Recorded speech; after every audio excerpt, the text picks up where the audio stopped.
প্রত্যাশা করেছিলাম এই মহান বিপ্লবের পরে সহস্রাধিক ভাই বোনের জীবন দানের পরে হয়তো আর কোনো জীবন দিতে হবে না, হয়তো আর কোনো মানুষের মানবাধিকার লঙ্ঘিত হবে না, হয়তো আর কোনো মানুষ নির্বিচারে নির্বিকার হয়ে হত্যাকাণ্ডের শিকার হবে না।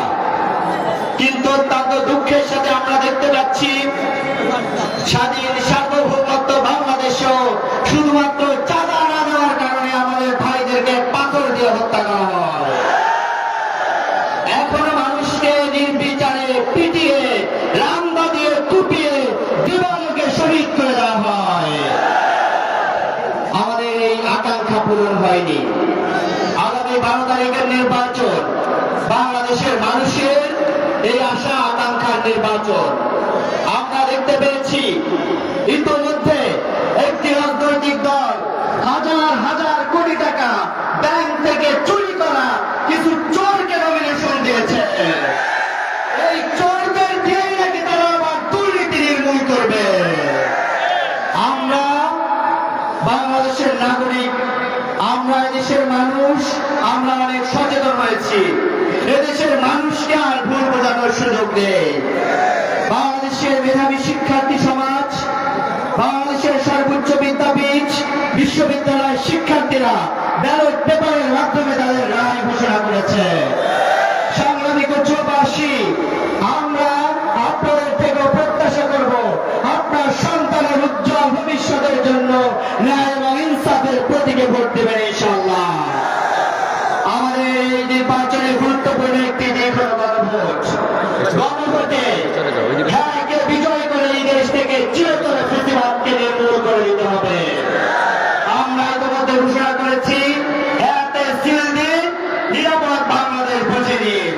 হ্যাঁ মানে হাতি, না মানে মোদি। আমরা দেশ থেকে মোদির কালো ছায়াকে চিরতরে মুছে দিতে চাই।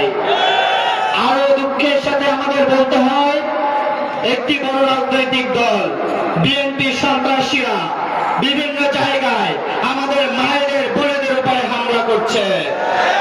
আমি কচুয়ার সাহসী যুব সমাজ আমার প্রিয় ভাইদেরকে আহ্বান জানাতে চাই, আমাদের জীবন আল্লাহ তাআলা দিয়েছেন, একদিন অবশ্যই আমাদেরকে মৃত্যুবরণ করতে হবে। এই কচুয়ার মাটিতে কোথাও যদি আমাদের মায়েদের উপরে, আমাদের বোনদের উপরে, আমাদের স্ত্রীদের উপরে কোনো কাপুরুষ হামলা করে আপনার জীবনের সেই শত্রুবিন্দু দিয়ে তাদের হাতকে ঘুরিয়ে দিবেন। আমরা শাহাদাতের তামান্না নিয়ে এই নির্বাচনে সকল প্রকার ষড়যন্ত্র এবং সকল প্রকার মাফিয়াতন্ত্রকে আমরা রুখে দিতে চাই।